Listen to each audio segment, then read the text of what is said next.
뉴욕 맨하튼의 워싱턴 하이츠에는 라틴계 이민자들이 모여 살고 있습니다. 고향인 도미니카로 돌아가서 아버지가 운영했던 작은 펍을 다시 운영하는 꿈을 가진 우스나비. 스탠퍼드에 입학한 수재지만 등록금을 대지 못해서 자퇴를 결심하는 니나. 지금은 미용실에서 보조로 일하지만 언젠가는 멋진 패션 디자이너가 되겠다는 꿈을 꾸는 바네사 역시 하이츠에 사는 라틴계 이민자들입니다. 이 이야기는 뮤지컬 인 더 하이츠에 나오는 주인공들의 사연인데요. 이들은 멜팅팟이라 불리는 미국에서 이민자로 살아가며 엘스웨니토, 그러니까 작고도 소박한 자신만의 꿈들을 마음에 품고 살아갑니다.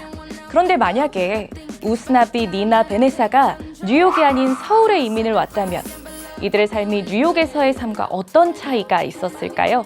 오늘은 이런 이민자들의 이야기를 담아서 대한민국의 국적법과 이민제도에 시선을 맞춰보려고 합니다. 안녕하세요. 오늘 시선의 호스트 최지연 변호사입니다. 지난 여름 대한민국은 법무부가 입법 예고한 국적법 개정안을 둘러싼 찬반 논란으로 한바탕 뜨거웠습니다. 국적법 개정안은 사실상 중국인 특혜법이다. 아니다. 다가오는 인구 절벽에 대한 현실적인 해결책이다. 이런 의견들이 지금까지도 팽팽히 맞서고 있는데요. 역사적 지리적 요인 때문에 특정되는 중국의 시선이 머무는 것도 어떻게 보면 당연할지도 모릅니다. 하지만 국적법은 특정 국가가 아니라 전 세계 모든 국가의 국민에게 해당하는 법일 텐데요. 과연 이 국적법 개정안의 정확한 실체는 무엇인지 지금부터 확인해 보겠습니다. 지난 4월 26일 법무부는 일부 영주권자가 국내에서 자녀를 낳을 경우에 단순히 신고만으로 국적을 취득할 수 있도록 하는 국적법 개정안을 입법 예고했습니다. 2대 이상 한국에 살고 있거나 우리와 혈통을 같이 하는 영주권자가 국내에서 자녀를 출생하게 되면 그 자녀는 단순히 신고만을 통해서 대한민국 국적을 취득할 수 있는 거죠. 사실 이 대한민국 국적법은 처음 제정될 때부터 지금까지도 강력한 혈통주의를 유지해 왔습니다. 그런데 이번 국적법 개정안은 이 굳건하게 유지되어 온 혈통주의 원칙에 꽤 폭넓은 예외를 인정한다는 점에서 다소 좀 파격적인 내용이라고 볼 수도 있겠습니다. 점점 심화하는 저출산 위기가 우리나라 사회경제 시스템 존립 자체를 위협하는 수준에 이른 상황에서 이번 국적법 개정안은 다가오는 인구절벽 위기에 선제적으로 대응하고 미래 인구와 생산 인구를 확보하기 위한 하나의 대안책으로 보이기도 합니다. 그럼에도 불구하고 입법 예고 이틀 후인 4월 28일에 청와대 국민청원 게시판에 국적법 개정안 입법을 결사 반대합니다 라는 제목의 국민청원이 올라왔고 무려 31만 명의 국민들이 이 청원에 동의했습니다.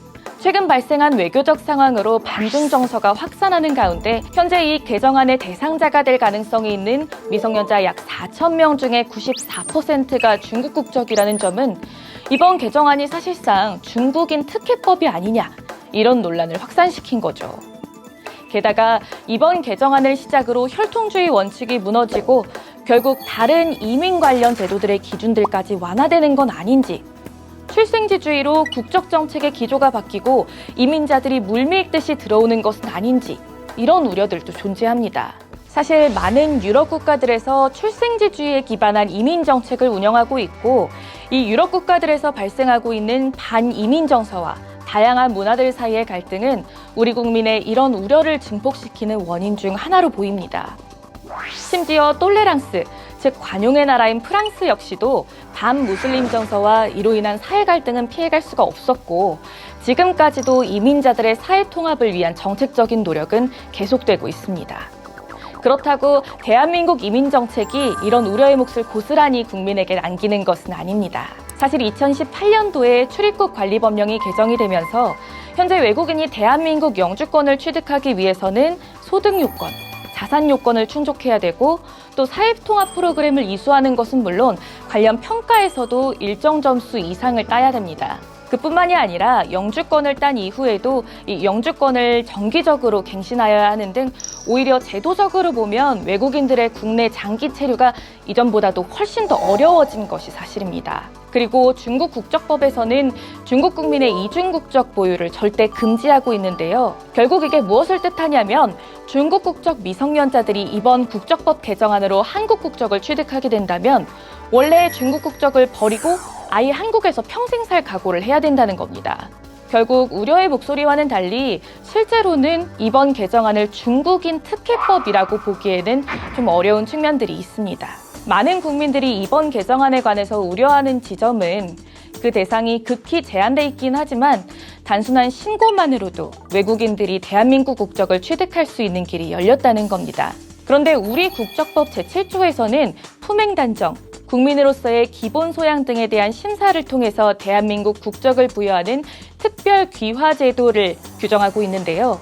이런 일종의 심사 방식을 영주권자들의 자녀에게도 적용한다면 이런 방법도 국민의 우려를 불식시킬 수 있는 하나의 방법이 될 수 있을 것 같습니다.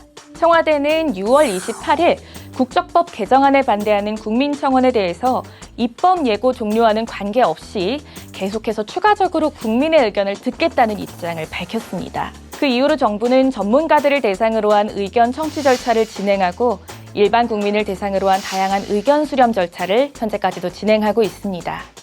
시청자분들도 국적법과 관련한 다양한 의견들 주셨으면 좋겠습니다. 단일 민족 국가로서의 자부심은 중요합니다. 그리고 이민자들을 받아들이는 관용의 자세도 중요하겠죠. 세계 속의 글로벌 대한민국으로 한 단계 더 도약하기 위해서 국적법에 대한 논의가 더욱더 활발히 이루어지기를 바라봅니다. 그럼 뮤지컬 인 더 하이츠에 나오는 이민자 주인공들은 어떻게 됐을까요? 우스나비와 바네사는 사랑으로 아이들을 낳고 하이츠에 정착하게 됐고 리나는 어려움을 겪는 사람들을 돕겠다면서 다시 학교로 돌아갑니다. 그들은 이민자로서의 작은 꿈, 엘스앤이토를 고국이 아닌 먼 타국에서의 워싱턴 하이츠에서 찾게 된 거죠.